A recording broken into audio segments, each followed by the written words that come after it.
What's up mga tol? Ay, kamusta kayo dyan? Gawa lang tayo ng quick vlog, no?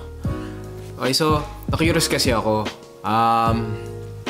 Since nakita ko yung dati, yung kay Ninong Rai, na 100 peso meals ba yun? Parang ganon. So, naisip ko, i-challenge ko yung sarili ko na 100 pesos lang yung gagastusin ko yung kakainin ko buong araw. So sa pagkain lang to kasi syempre given na yung pamasahin natin iba pa yon.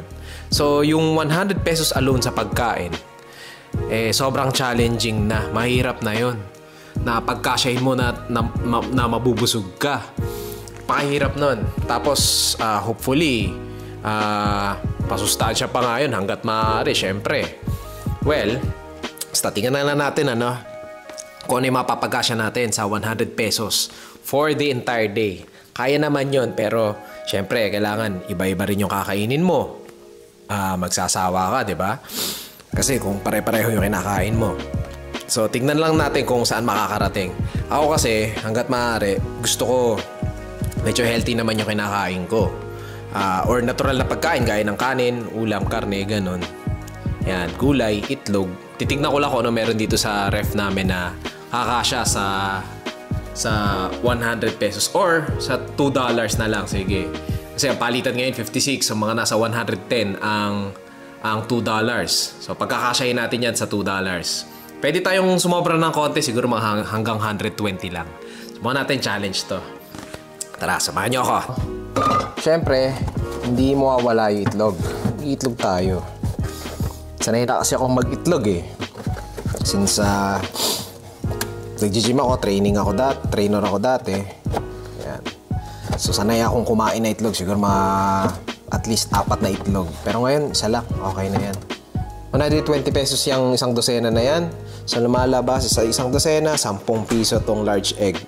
Okay, so 10 piso.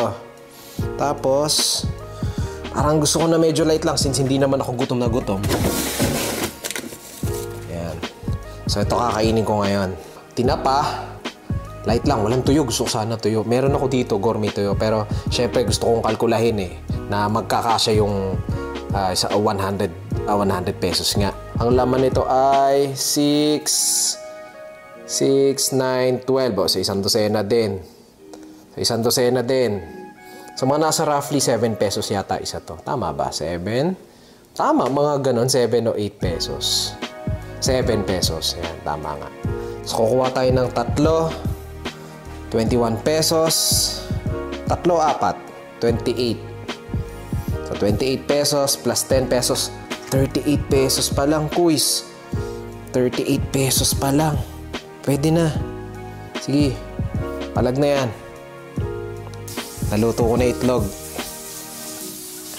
Sunny side up. Yan ang gusto ko.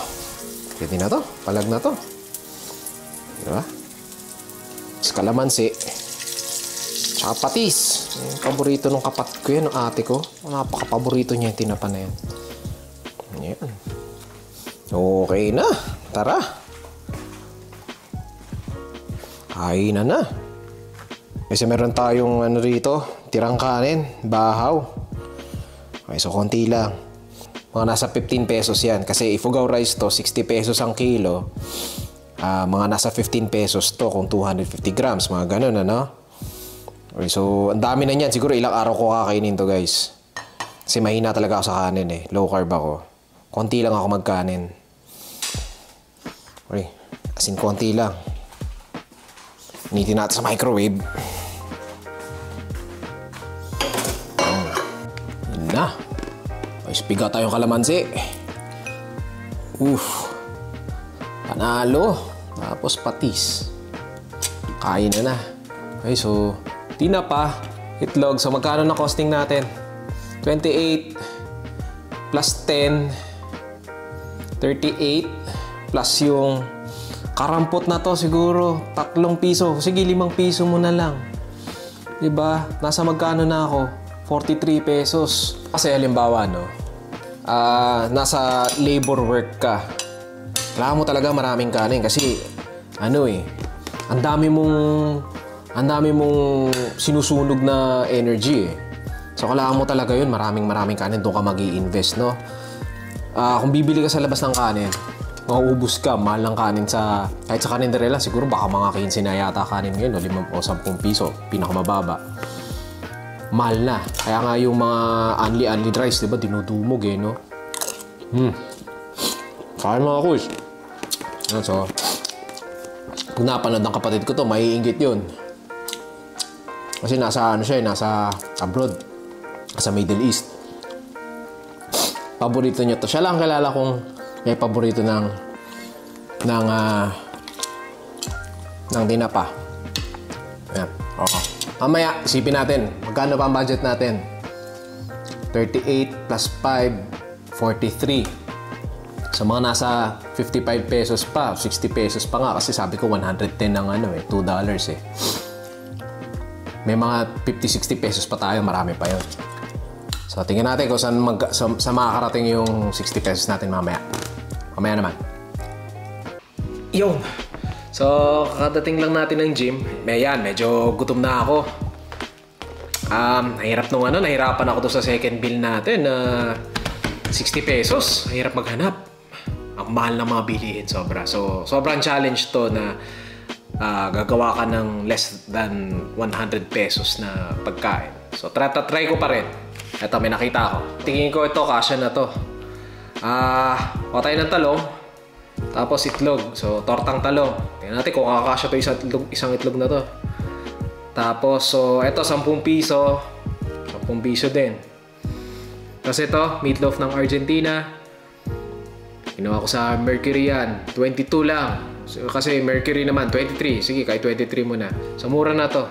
So, nasa 40 pesos pa lang tayo, 43 pesos. Kahit mag-isang itlog pa tayo rito, kung kakapusin to, 2 itlog, 53 pesos. Pasok!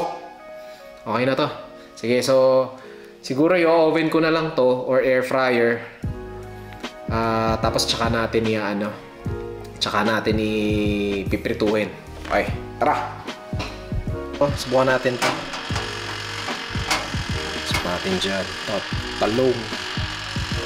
Subukan natin. Kung tamad akong naka-hot plate lang kami. So, tingin ko pwede naman yan. Pag kinapos pa rin dyan, sige, gamit ako ng hot plate. Doon ko lulutuin yan. Okay, so actually, first time ko lang magluto nitong itong tortang talong.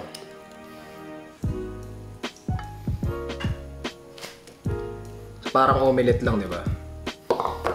Buhos. Sensya na ako papalpak. Hopefully hindi. Sige natin ang asin. Pumalpak. Hindi naman. Pero naluto agad kasi masyadong mainit yung Masyadong mainit yung kawali. Naluto agad yung yung itlog. So ginanon ko, nilagay ko rito sa may bandang talong. Pwede na yan. Ganon din yan pagdating sa tiyan, no boys? Sabi nga namin. Pagdating sa tiyan, pareho rin yan. O, diba? Palag na din. Pwede na yan. Para sa first time magluto ng Dinalawa ko kasi itlog dahil ang laki ng talong ng konti eh. Kulang naman yung isa. So, dalawa. Kasi omelette siya. Ayan. Ganun din yan, no guys. Pag nilagyan mo ng ketchup yan, ganun din lasa niya. Okay, so next naman ito, yung iprituin na lang natin yung luncheon meat. Na yan. Explanatory na yan. Ina! So, ito na. So again, ito na yung talong natin. Tortang talong. Tsaka yung luncheon meat. Ay, nalaglag. Tsaka yung luncheon meat. Diba? Pwede na. Okay, so magkano ang total cost? 20 yung dalawang itlog plus 10 yung talong, 30 plus 22, 52. So plus yung natin, 40 plus yata yun. Yung natin, yung tinapa, tsaka yung itlog. Diba? At bad na. Okay, so kapag kasya natin 100 kahit paano, lumakpas tayo ng barya, okay lang yun. Walang kaso yun.